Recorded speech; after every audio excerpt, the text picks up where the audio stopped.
Titor, the Book of John. Am I beautiful? Weep the willow tree. Without question, he replied, If I'm beautiful, why am I so alone? She pleaded almost rhetorically.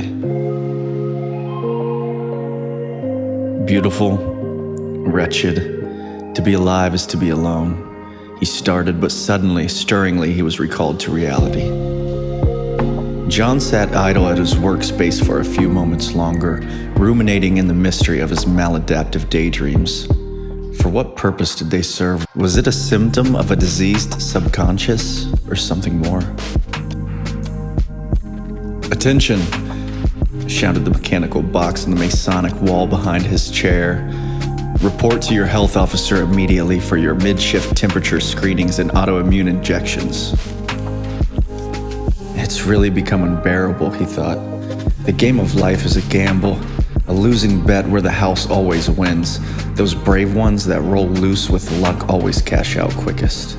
Most never even play. Voyeurs of other people's victories. Even they pay the price of entry. John is no different, utterly indifferent, to be more specific. 1,000 cuts over the course of his life have left him exsanguinated of empathy, drifting in an ocean of endless possibilities, hopeless and alone, except for his manic mind and that thin voice, constant, dripping like a leaky faucet, forever. The only reprieve is the knowledge that life is temporary. Nothing in this world is mine, not even my pain, John said to the health advocate. I don't expect you to understand. Your programming would never allow it anyways. For you, there's no heaven or hell, only ones and zeros. Fucking robots. In the 3 months since John's arrival at the camp, the only progress he made was when he was medicated. To John, it was all the same. Drugs are drugs. Getting high is the same, whether it's from Big Pharma or Biggie Smalls. The only thing that mattered to him was that feeling. Feelings turning to foggy facsimiles of ecstasy. To be alive was to feel dead, and the closer to death he would become, the closer to home he felt. Like a runaway, returning to an abusive home, he had always found a way to get high.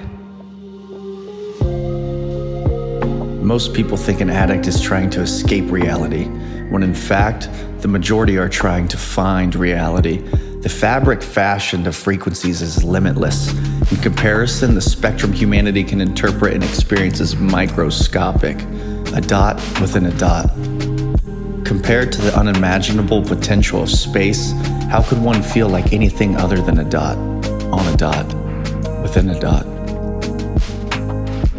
John was born during the Big Bang. So were you. The theory of relativity doesn't only apply to mass, it applies to time. The revelations rendered from quantum research in the early 21st century led to a new understanding of reality.